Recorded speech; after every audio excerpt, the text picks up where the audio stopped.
Welcome to the Relationship Diversity Podcast, where we celebrate, question, and explore all aspects of relationship structure diversity, from soloamory to monogamy to polyamory and everything in between, because every relationship is as unique as you are. We'll bust through societal programming to break open and dissect everything we thought we knew about relationships, to ask the challenging but transformational questions: who am I, and what do I really want in my relationships? I'm your guide, Carrie Jaroslaw, best-selling author, speaker, intuitive, and coach. Join me as we reimagine all that our most intimate relationships can become.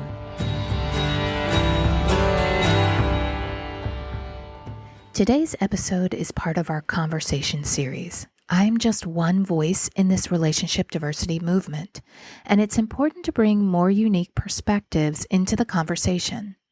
Today, I'll be talking with my friend Kim Gross all about the people-pleasing and perfectionist characteristics that keep you from living your most authentic and fulfilling life. But first, a little bit about her. She's the founder and creator of the 5-Step Power Pathway. She helps people pleasers and perfectionists who have spent a lifetime of perpetual suffering because they have identified with these patterns. She helps guide clients on a journey of self-healing so that they can have more meaningful connections and have the courage to create the life they desire. As a recovering codependent, Kim helps people go from perfectionism and people-pleasing to powerful. She spent a lifetime pleasing and perfecting, and all the while losing herself in the roles that she played.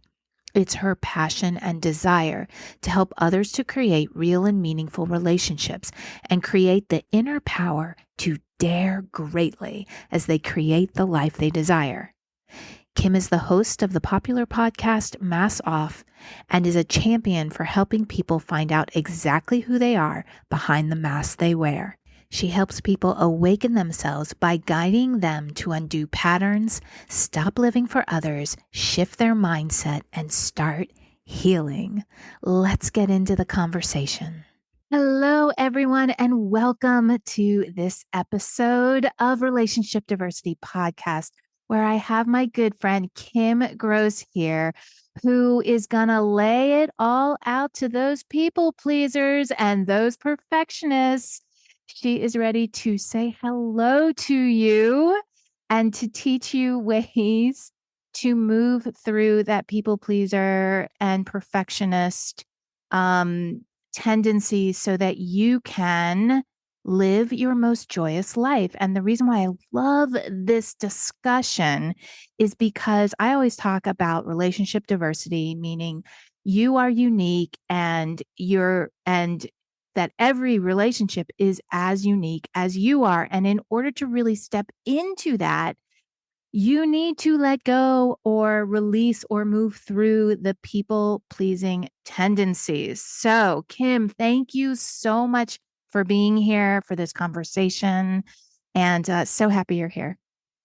Thank you so much for having me on. I'm so excited for this conversation. I just said to you, I can talk about this morning, noon, and night. It's been my story. So yes, well, that's exactly where I'd love to start. How did you get here? How did you come to understand this dynamic and move through it so that you can help others? Do you want the full story? I want the story, Kim. Bring it. You have an hour? We got it. Okay. Well, first of all, when I was a young girl, 8, 9 years old, I can remember having this experience like it was yesterday. I can remember being at the playground and it was recess time. And I wanted to climb to the top of the swing set. Now, this is not your average run-of-the-mill swing set that you buy for your backyard. This is a schoolyard swing set with really thick metal bars, 15 feet high in the air. And I was not planning on just swinging on a swing set like most of the kids do. I'm like, I'm going to shimmy my way up to the top. And so thank God it was a warm, sunny day in May. Thank God I had shorts on so that my skin could grip onto the pole. Mm. So I started to shimmy my way up the one bar, the one pole. I got about halfway up. My arm started to ache. I got so tired. I'm like, I'm not going to make it. I'm not going to make it. But then something inside of me just kept saying, no, just keep going, keep going. So I kept one hand after another until I got to the top. Then I hoisted myself to the top of the bar and I put one leg over the front so that the bar was between my legs Mm-hmm. and my hands were on the side. And like just within that, I looked down first at the ground and I'm like, oh, I don't know, can we swear? Yeah. Okay. I was like, holy shit. If I fall right now, this isn't going to end well for me. But I didn't think about it for another second. I just did. I wanted to do a flip. That was my intention, was to flip around the bar and come up to the top. And I did without falling. I did a full circle on the top of the bar. And after that, like I felt so freaking amazing, right? I could just feel that I could do anything in the whole wide world. I Mm-hmm. felt like Superwoman. I just felt so incredibly powerful, right? It's that same kind of feeling that you get when you first learn how to ride your bike without training wheels, Yes. right? So that's the feeling I had. I was probably around 9 years old, maybe 10 years old. And then puberty hit when I was 11. Mm-hmm. And when puberty hit, I was younger than most of my peers. So Mm-hmm. like it seemed like overnight, all of a sudden I sprouted up, got really tall, put on a lot of weight. My boobs got huge. My hips were huge. I had acne. I mean, I changed like overnight. And I felt so different from all of my peers. And the last thing that any of us wants is to be different, because different can mean outsider, different can mean ostracized. And I was ostracized by all the boys. They would call me Hooters and Thunder Thighs. And I just felt so inherently bad on the inside. And that doubled with my caregivers, the way I was raised, not being able to show up for me in the way that I needed to, especially when I was going through that. I didn't have anyone come to me and nurture me and say, Kim, it's okay. You know, it's okay. You are worthy. You are beautiful. You are amazing. You are enough. Mm-hmm. I didn't have any of it. So I just took all of that, internalized it, and felt like I was not good enough and I wasn't worthy of anything. And so then right around that time is when I learned how to, if I could please, perform, and perfect, then I started to get the external validation Mm. from my peers, from my teachers, my parents. And so then all of a sudden I was like, oh, okay, now that's masking this internal wound that I had, that I wasn't enough. And now going back to the swing set, I felt like I was amazing, right? Like I came into the world knowing and believing I was inherently good and worthy. And it was stripped away that fast that Wow. I had to put the mask on to please, perform, and perfect.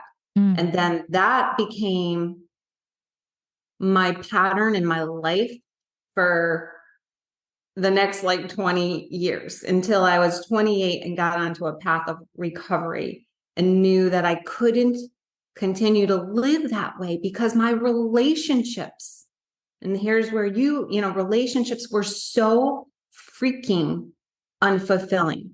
Because if I'm showing up as a pleaser all the time, I'm saying whatever you want me to say, I'm acquiescing to whatever you want me to do, I don't assert myself or speak up. And while on the one hand, that might seem enticing, like I'd even like to have a one of me, you know what I mean? I'd like to have one of me. But at the end of the day, it really isn't a fulfilling relationship because I'm not showing up as I truly am. I'm not Mhm. showing up as my true self.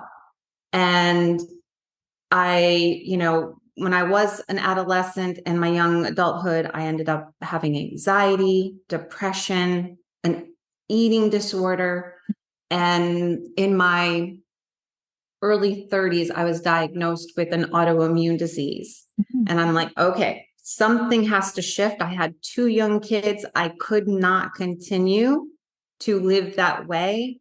And that's when I began my journey. And I had to implement self care. And self care is the hardest thing for a people Yeah. pleaser because you feel so guilty. I felt so Yes. guilty taking care of myself. I hate, Mhm. I couldn't even go to the gym because I Yeah. would feel guilty. I had to take care of everybody else's needs, or I couldn't go away for a weekend with a friend and leave everyone behind. Mhm. So it just didn't go well for me. I had to do something differently. And that was the beginning of my journey. Wow. And so how long ago was that? My very first Al Anon meeting, I was 28. I was Mhm. 28 years old, and that was kind of my entry point. And then I was diagnosed with that autoimmune disease around 33 years old. Mm. And that's when I started to read books. I started listening to Bernie Siegel tapes, and Bernie Siegel is like a mind body person. Mm. So I knew I had to start healing and something had to shift. And it was very slow and long for me, my journey. But now I feel like everything that I have learned and all of the hard inner work that I have done that I've now put into my 5-step power pathway. First of all, I feel it was all synchronistic because Mhm. now I can take my mess and I can Mhm. make it my message. And now Yes. I can put it into this 5 steps. That's all it is to the program, and be able to take people through it so that they don't have to Mhm. suffer and struggle for as long as I did, if they're Mhm. willing to do the work. And the work is not for the lighthearted, but Right. right, it's not for the We've had so many lighthearted. conversations about that. Yes, it Yeah, is it not for is the deep lighthearted. and it's hard. Right. But that's the beauty of it though, Mhm. is that the shifts and the changes are deep Mhm. and long lasting. Mhm. And I'm sure you know this from your own inner work as well. It's deep, deep and long lasting. Absolutely. And that's what we want. We don't want a quick fix because then, right, then we just get back into maybe our external circumstance looks different, but we're having the same internal struggles. What would you say are characteristics of a people pleaser? So if someone's out there going, I wonder if I'm a people pleaser, what are some of the Yes. characteristics? Okay, well, so I've identified a couple of them, and like I was sharing with you, if someone is truly curious whether they are or not, I do have a people pleaser quiz and a Oh, perfectionist quiz as well, which is a really, really awesome. fun quiz. But so one of the things that's huge for the people pleaser is having very wishy-washy boundaries. Like Mm. saying no is so freaking hard, right? Yes. So like I've Yes. had to really practice a lot with my husband. He just said to me before getting on, do you want to play tennis later? And I had just played tennis for an hour and a half. In the past, it would have been so hard for me to say no because there's so much guilt. Mhm. And now I'm like, nope, sorry, tired, already played that, done that already. But the people pleaser feels that he or she has to put everyone else's needs ahead of their own. Like Mm. everyone else's needs were more important than mine. So, for Mhm. example, if we went on vacation as a family, I was like what do they call it? Like a jack in the box, right? I would say to my daughter, what do you want to do? Okay, making sure, my son, what do you want to do? And then my husband would Mhm. say, oh, let's do this. And I'm like, constantly making sure that all of their needs and desires were met Mm. before I would even think about mine. Mhm. Mhm. And the other part is that it's so freaking hard to say yes to ourselves. Mm. So dreams get lost, right? Like if I Yeah. have a dream or a goal or a vision for what I want in my life, as a people pleaser, it's so freaking hard Mm. to give that to myself. So I play small. And that's Mm. another characteristic is playing small Mm. or not even. And let me say this, there's a lot of traits and characteristics, and I really feel like I'm gotten really good at the nuances of the people pleaser and the perfectionist. And I want to say that like what underpins it, the underneath Mhm. is the fear of feeling and being unworthy. Mm. And it's the fear of being rejected or abandoned, Oh, right? So, yes. okay. So, and Gabor Mate talks about this often, where Mhm. he says that as children, we would much rather be attached to someone else Mhm. and to betray our own true self. It's Mm. more important for like our survival brains to be attached, which means that if you and I are in this relationship, I'm going to just do what you want me to do, say what you want me to say. I'm going to like twist myself into a pretzel to make sure you're happy with me so that you won't abandon me or Mhm. stop being my friend. And I'll betray my own true self. Right. Yes.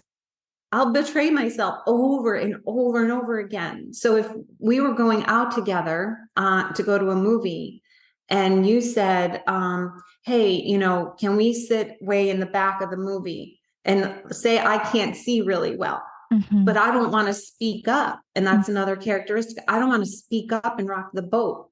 So I Mhm. said, okay, sure, let's sit in the back of the movie. Meanwhile, I can't see the whole freaking movie. Right? Mhm. Like so those are just some examples of what the people pleaser will do.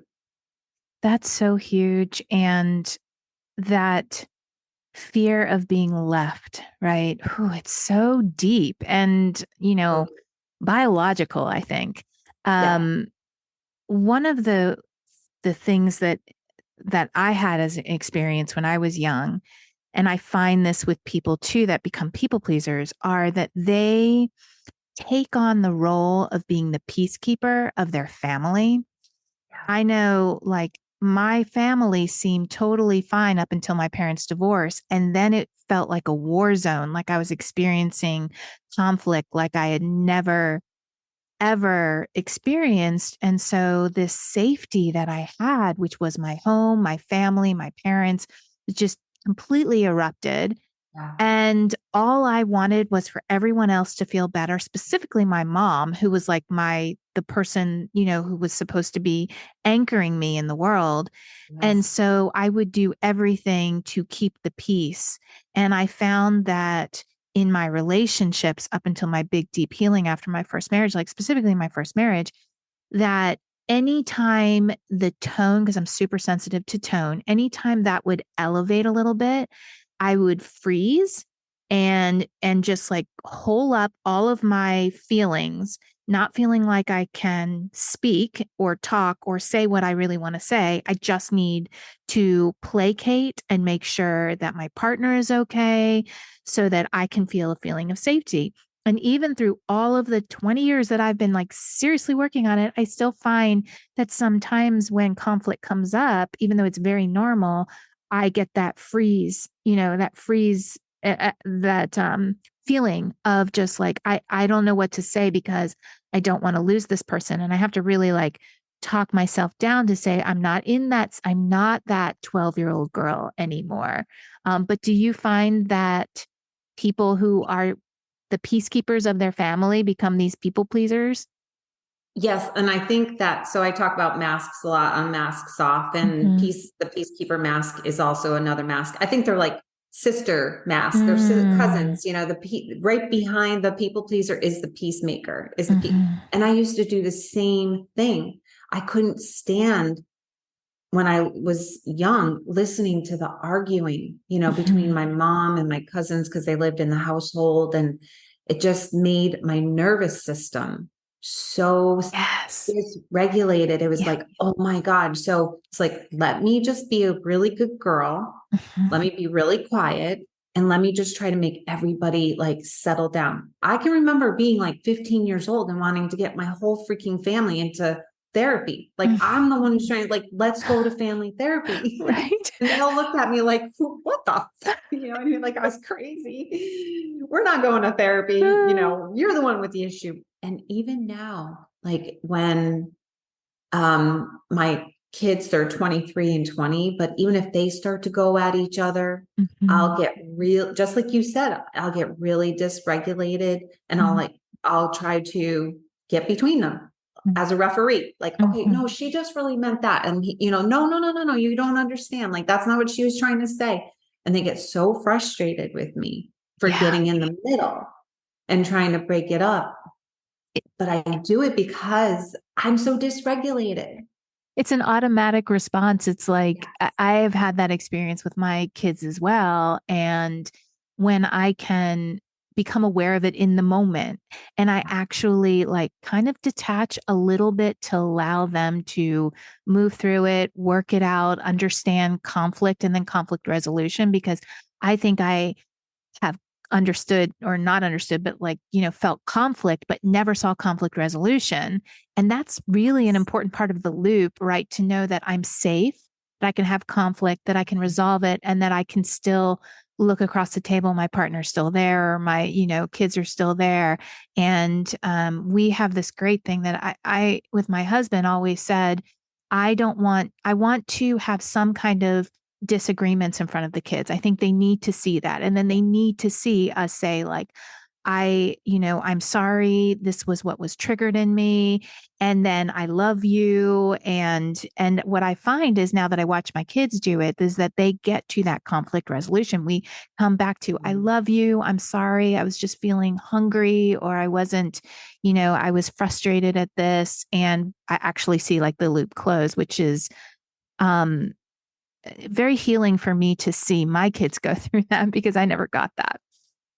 Exactly. And also, you're asking about the people pleaser, and the people pleaser is a conflict avoider. So, avoiding Mm. conflict is also another characteristic or trait. And I love that you shared that story about your kids seeing it, because I don't know if it was Brene Brown or Dr. Phil, one of the two that I used to watch all the time, would say that it is really important for the kids to see you have disagreements and Mm-hmm. to work through it, Mm-hmm. because it wasn't modeled for you and I. It was just this conflict all the time. And that's why the nervous system Yeah. got so dysregulated.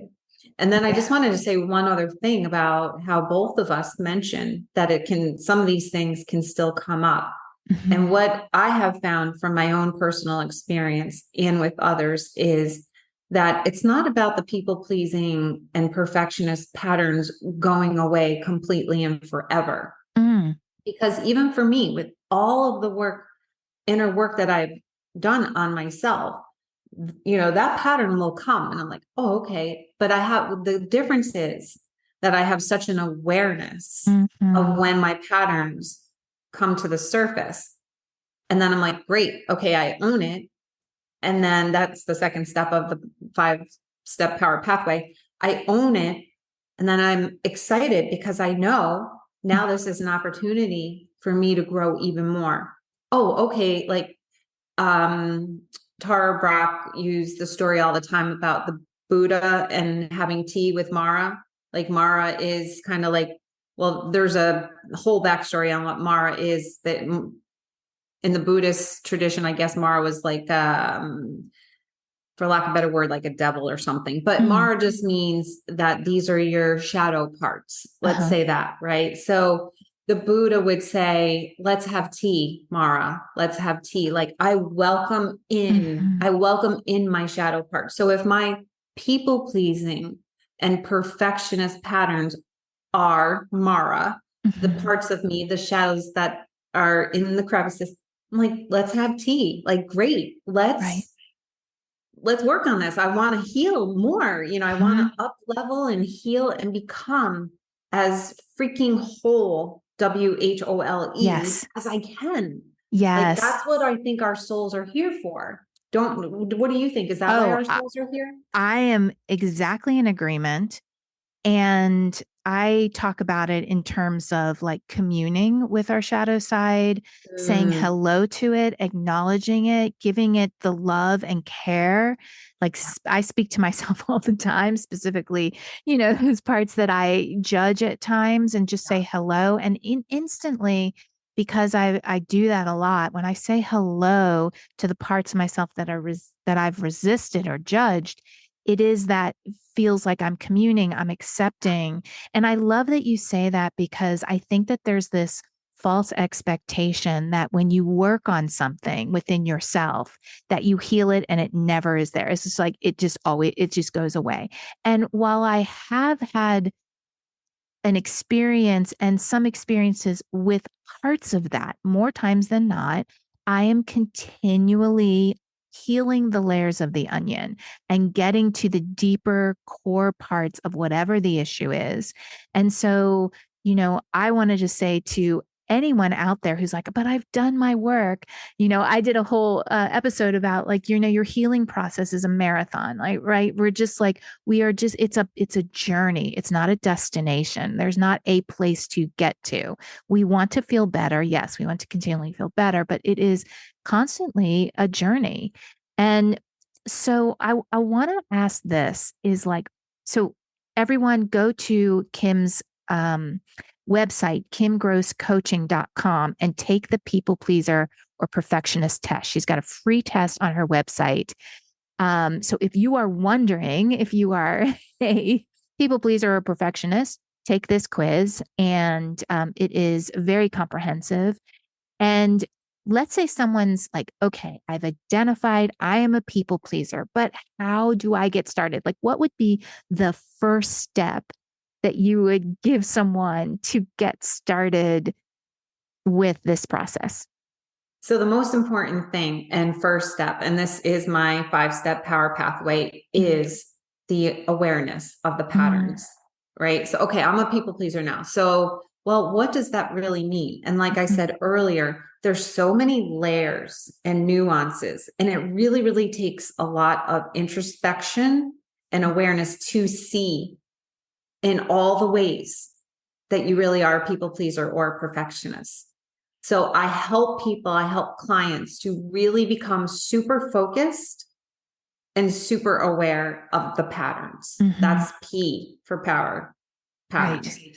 And I talk about it all the time on TikTok. I'm always bringing up the different ways that the people pleaser shows up or the perfectionist shows up. So that's the very first step is you have to Awareness. be aware. Mhm. Because again, this one I know is Dr. Phil. He used to say that you cannot change that which you are not aware of or do not acknowledge. So if you Mhm. don't acknowledge the patterns, if you're not aware of your patterns in all the ways that it manifests, you're not going to be able to change it. Mhm. And more so that you're going to be blaming, and keeping yourself stuck in victimization. Right. And that's what drove me more than anything is I hated feeling like a freaking victim. Mhm. Me I too. hated it. I'm like, nope, I am not going to be a victim. I'm going to figure out and take ownership and 100% responsibility for how to heal myself and how to Mhm. change and create the life that I want. Mhm. I love that because with that awareness, then you can go on to all the other Yes. steps that you have. And I really want to, say to anyone who feels like I'm a people pleaser, I'm a perfectionist, and I don't know where to start, and I want to claim my power and take back my power, please connect with Kim at her website. She does amazing TikToks where she gives so much value and so much information, and take that test. And then really, if you're ready to heal that, reach out to her to help to get her to help you. And also your podcast, Masks Off podcast, is incredible, with so many great tips and guests that also will help. So anything else you want to leave us with, Kim? I guess I would leave by saying this is that my hope and wish for anyone who is listening is that you don't, when you're on your deathbed and you only have a couple of hours to live, the last thing that I would want for any of us or for you is to look back on your life and to say, shit, I wish I had lived my life more fully. I wish that I had been true to myself. I wish that I showed up as myself in the world. Yes. Rather than wearing the masks of people pleasing or perfecting. That's my wish for everyone, is to have that kind of freedom to be able to reflect back on your life when you're on your deathbed and say, hands up in the air, I have freaking showed up as myself. I showed up. That is so powerful, because I can feel like that moment, like right before I'm leaving the body, and I'm like, have I been uniquely me, which ties right into the relationship diversity, because it's not about fitting into a box of some kind of structure and the expectations of how a relationship should be. It is about knowing who you are to know what you want. And in order for that to happen, you must start looking at these aspects of yourself that could be the people pleaser or the perfectionist. This is such powerful work. Thank you, Kim, so much for being here. I loved this conversation, and everyone, please go connect with Kim. She is so heart-centered and powerful. Thank you, Kim. Thank you so much for having me on. I had so much fun. Thanks so much for listening to the Relationship Diversity Podcast. Want to learn more about relationship diversity? I've got a free guide I'd love to send you. Go to www.relationshipdiversitypodcast.com to get yours sent right to you. If you liked what you heard, please subscribe to the podcast. You being here and participating in the conversation about relationship diversity is what helps us create a space of inclusivity and acceptance together. The more comfortable and normal it is to acknowledge the vast and varied relating we all do, the faster we'll shift to a paradigm of conscious, intentional, and diverse relationships. New episodes are released every Thursday. Stay connected with me through my website, carriejaroslow.com, Instagram, or TikTok. Stay curious. Every relationship is as unique as you are.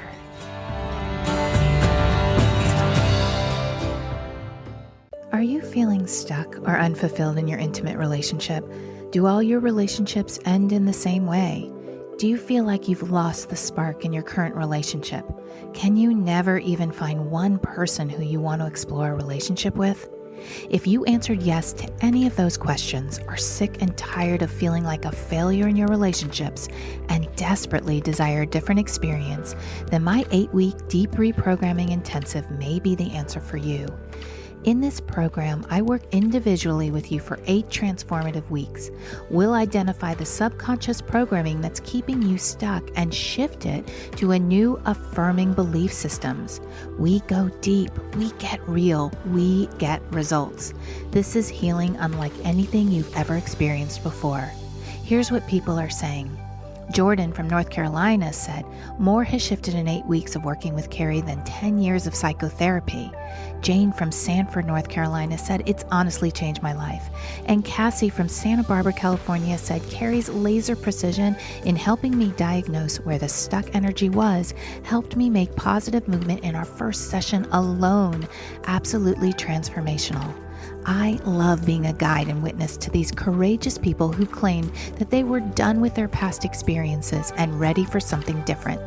I'm opening a limited number of spots for 2023 and would love to help you permanently transform your relationship experience. To set up a free 30-minute clarity call where I'll help you uncover your number one block to fulfilling relationships, connect with me through the link in the show notes.